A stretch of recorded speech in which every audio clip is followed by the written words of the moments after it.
From the PPDO, we have here Sir Kim Laudencia. From the Provincial Tourism Office, we have here Ma'am Aurea Martinez. From our Junk Shop Association, we have here Sir John Manuel. And of course, from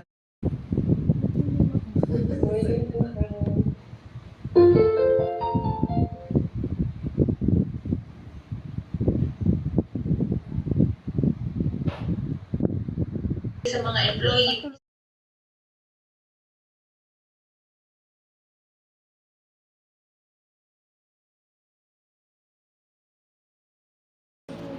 Bumibilis ka ng mga junk na mga sasakyan, kinakahoy nila yung napina, yung langis tatapon dyan.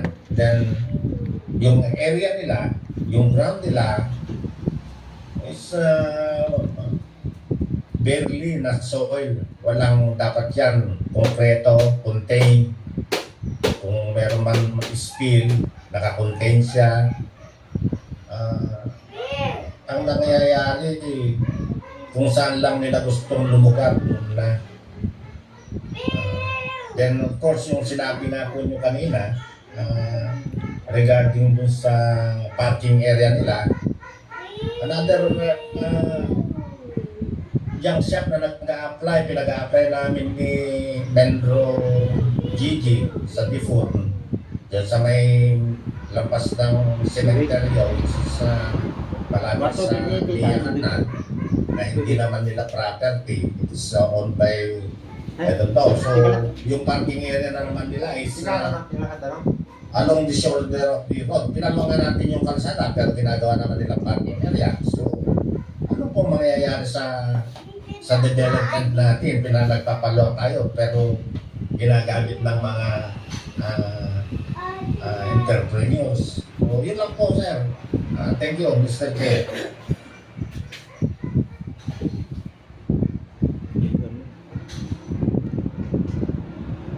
Sir, sagot ba yung katanungan? Si Mr. John Manuel po, kung ano po yung... Nandiyan pa ba si Oo na. Sir Manuel? Hello po. Nandito pa po, sir. Nandito pa po. Yeah. Good afternoon po. John Manuel po, Mr. Chair. Yes. Nasagot ba yung katanungan mo? Concern lang po ako kasi doon sa sabi niyo yung concern niyo po, gusto ko lang pong maki-dialogo na kailangan din po namin ng tulong para po maayos din yung mga sites namin. Kasi po sa tambak po na dumadating namin trabaho, minsan problema po natin ang trabahador po dahil lumayaman na po yata ang Pilipinas. Isa pong concern natin yan. Pangalawa po, yung mga area namin, kailangan din namin ng tulong ng mga gobyerno para maayos yung madaan, kayo mapaluwang yung mga tambakan natin. Kasi kahit maluwang yung area namin, kung balaho naman yung pagpapasukan natin, mahirapan din po kami. At salamat din sa mga concern nyo na naiparating at tutugunan din po namin yan.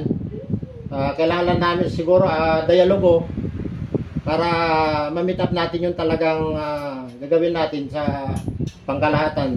At sa mga sinabi pala ni Sir kanina, marketable na po yung yung langis na sinasabi niyang naitatapon. At pati po yung lead acid po, hindi na nabibili na rin po yon. Kaya old fashion na po siguro yung dating kagawian nila. Kaya nagpapasalamat din ako sa meeting na to para maayos din yung problema natin po kung sakali. You mentioned about dialogue. Yes po, sana sir. Saan yung area nyo? I'm talking about General Quirino po. General Quirino po sana yung magkaroon po sana tayo ng meeting ulit para yung mga concern natin po mapagsama natin. Kasi kanina sinabi niyo po tungkol sa Cabarugis, sa Dipon may problema, and as is, sa Mandela rin po, meron din po rito, nahirapan din po kami gusto rin po namin maayos sana yung sorting area natin, kasi pag tumulan po hindi natin maipasok sa loob yung yung mga junk natin na sinosort out. Yes, sige. On star.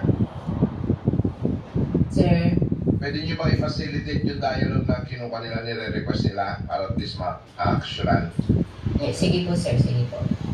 Okay. Kung sino yung mga concern na kuha dapat, please have a meeting with them. Sige po sir, i-explain po namin sir. Secretary Sir Jo,